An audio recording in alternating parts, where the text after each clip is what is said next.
This right here is an embarrassment. This is a complete and utter embarrassment. Disgraceful performance by the Brooklyn Nets.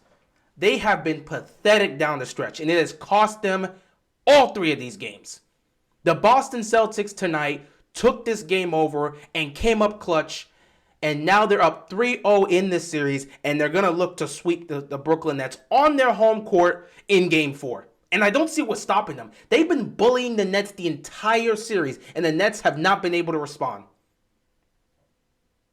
This is a joke. A team with Kevin Durant and Kyrie Irving are on the verge of being swept in the first round. What a complete and utter joke. I want to give some credit to the Celtics before we talk about the Nets players.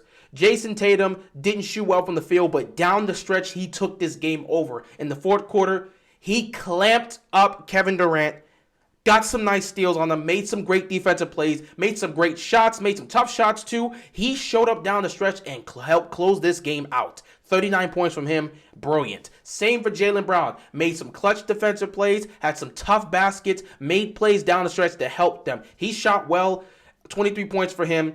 Tatum and Brown have been a fantastic duo this season, and they have been a fantastic duo in this entire series. They have completely and utterly outplayed Kevin Durant and Kyrie Irving down the stretch. It's not even a comparison. In the fourth quarter, Tatum and Brown have been significantly better offensively and defensively than Kevin Durant and Kyrie Irving, and it's not even close. Shout out to Jason Tatum. Shout out to Jaylen Brown. Shout out to Marcus Smart for the way he's played defense in this series. Again tonight, he showed up well. And he pitched in with 14 points. Made a couple of threes. He was nice there. But really, his defensive presence has been fantastic for them. Shout out to him playing well. Daniel Tice, 9 points, pitching in. He also did well. They're getting great bench production from this guy, Pritchard. Pritchard came on late in Game 2 and helped them secure that victory. Game 3, he comes out here, makes a good couple of baskets, and he just ends up providing great offensive scoring off the bench. So he's giving them nice production off the bench. He's been great. They continue to look great. Williams also providing some great scoring off the bench. So the Celtics look to be in control of this series, and I just want to give these guys credit. They have been fantastic, and I would not be surprised if they end up being the team going to the NBA Finals. We'll see what happens. Also, the Celtics shot 50% from the field and 93% from the free throw line. So again, fantastic performance all around by the Boston Celtics. Moving on to the Nets. I want to say this right now. Shout out. Wow, I just messed that up. Shout out to Bruce Brown. Bruce Brown. He came out here tonight and he played with some heart. He played with some passion. He was focused. He was zoned in. He was hustling. He was showing effort. He looked like he actually gave a damn. He understood that this was a do or die situation and came out here and played like it. 26 points from this guy. Nothing more you can ask from him. He has been great in this series. Unfortunately, the two superstars in this series have been terrible down the stretch. Kevin Durant has not had a good game at all in this series. Kyrie only had a good game one and has disappeared since. Bruce Brown literally tried to carry this team tonight, and unfortunately the two superstars couldn't do anything down the stretch. Which is so sad because they're two of the most gifted scorers in NBA history, yet they can't figure out how to score the basketball down the stretch. Absolutely disgraceful.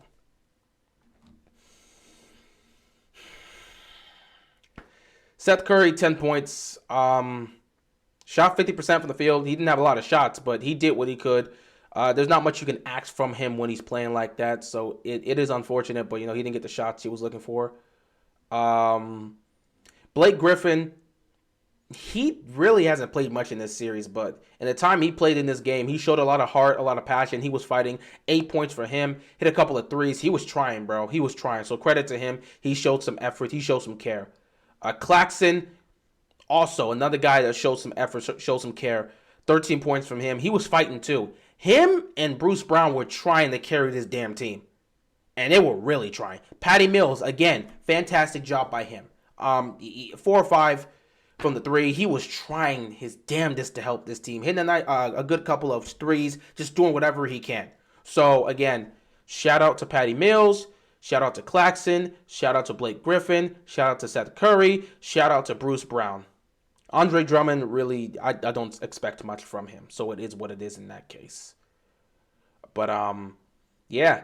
And Dragic didn't really do much. But let's get in on the two guys we need to talk about.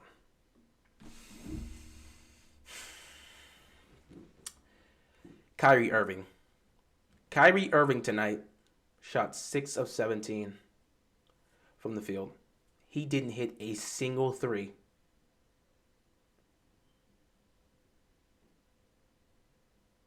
I don't know what to tell you.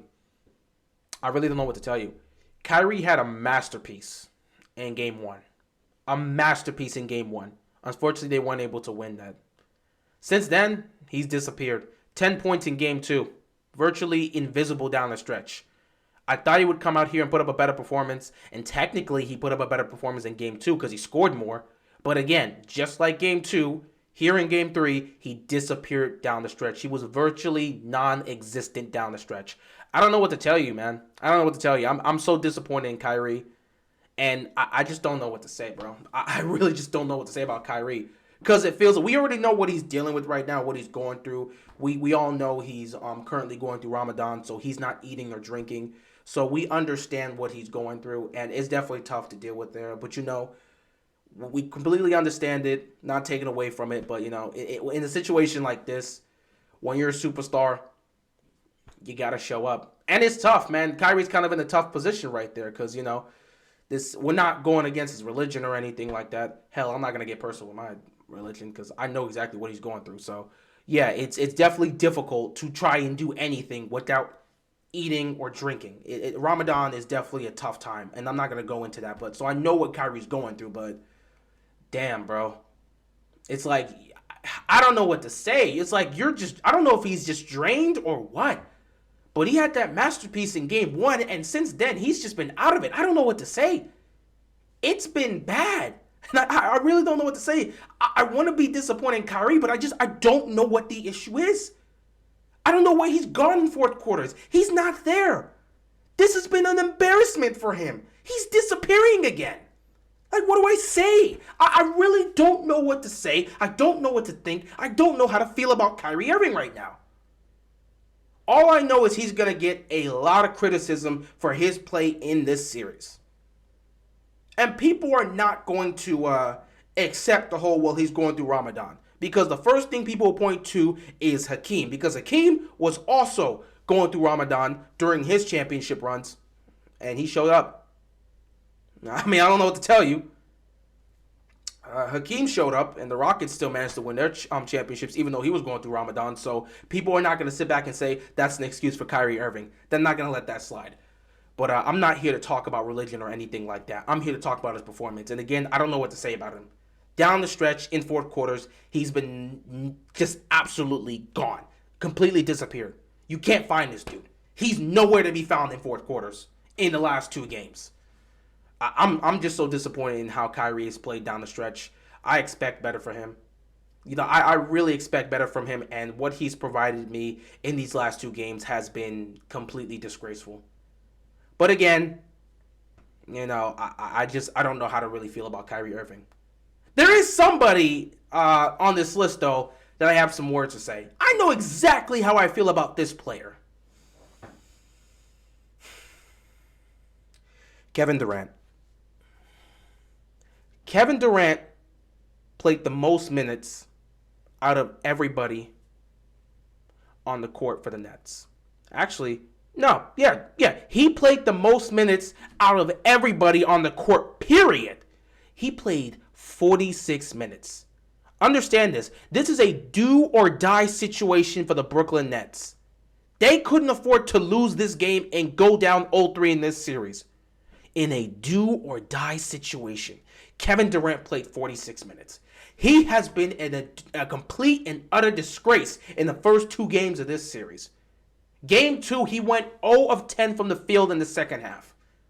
Everyone expected KD at some point to respond. This is the guy a lot of people have claimed to be the best player on the planet. They said KD's number one. He's the best player in the NBA. People have said that. So in a game 3, in a do or die situation where you need to win, you expect the best player on the planet to show up. What did Kevin Durant give you? In 46 minutes, Kevin Durant shot 6 of 11 from the field and gave you 16 points. 6 of 11 from the field? That's not bad. If you're looking at it, that's over 50%. He shot 2 of 3 from the 3. That's also great. So what's the problem? Kevin Durant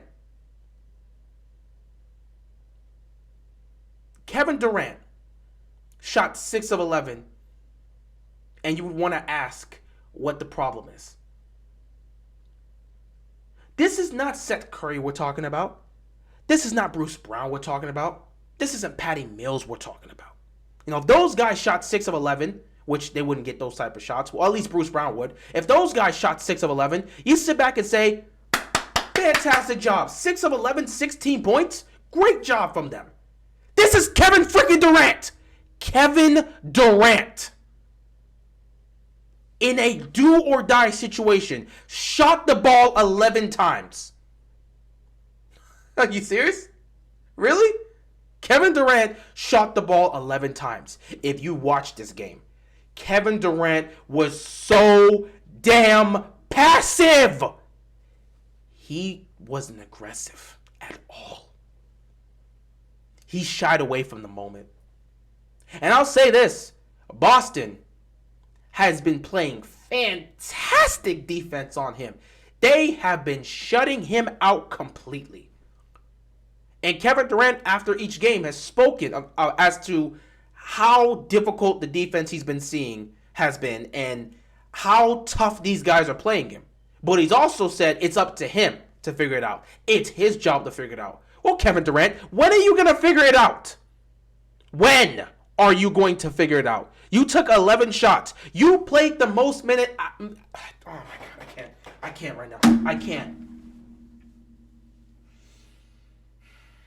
KD, you are considered the best player on the planet by some. You are considered to be the number one. You're supposed to take over games like this. With your season on the line, in a do or die situation, you can't shoot the ball 11 times. It doesn't matter what defense they're throwing at you, KD. Like you said, it's your job to figure it out. So when are you going to figure it out? When are you going to be aggressive? When is it going to be KD understanding that this is his time to be aggressive? He has to own this game. As the best player on the team, he has to own this moment. We can't afford to go down 0-3. You've got to show up. 6 of 11 and 16 points is not going to cut it for one Kevin Durant.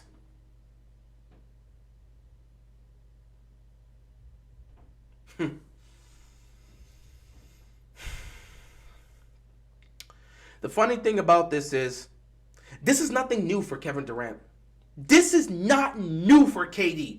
He has had several moments throughout his career where he has failed to show up down the stretch, and we can go through it list by list. I'm not doing that in this video. I might make a video about that because we got to go through, because you could look at moments from 2010, you could look at moments from 2011, 2013, and of course the 2016 Western Conference. There's moments where you see Kevin Durant disappear down the stretch. This is nothing new for him. KD might have to be added onto the fraud list because this right here is a joke. This is an embarrassment. KD might actually be a fraud.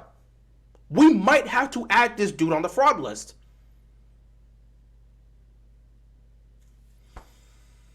Last but not least, because I have to mention it, he has to be discussed.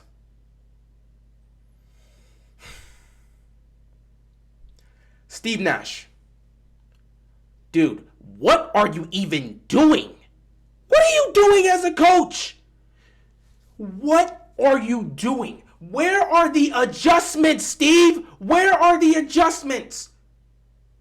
Why do you have all these small guys trying to defend these 6'7", 6'8" wing guys? What are you doing?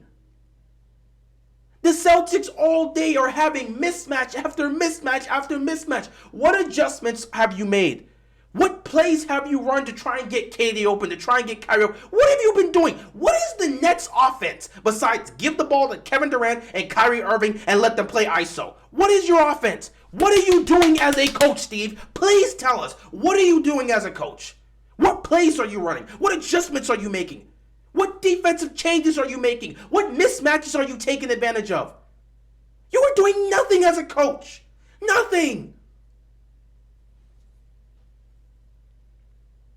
You see? I can't even be mad. I can't even be mad at Steve Nash. We already know he's not a great coach. Kevin Durant and Kyrie Irving were fine with him as their coach. Kyrie Irving even said, "We don't really need a coach to win." You get what you choose. You took Steve Nash and you said, "We don't need a coach." Well, guess what? He's doing exactly what you wanted. He's not being a coach. You guys take over, figure it out. Go win the game for us. Unfortunately, this duo has not been doing that. I got nothing else to say, man. I'm done. I'm done. This Nets team has been a complete and utter failure. It's been disgraceful. It's been an embarrassment. It's been a complete joke. And they're on the verge of getting swept. And if they get swept, Kevin Durant and Kyrie Irving's legacy will never be the same. Their legacies will be severely impacted if they get swept in the first round. That's all I got to say. Once again, congratulations to the Boston Celtics. You guys are killing it, man. Oh, boy.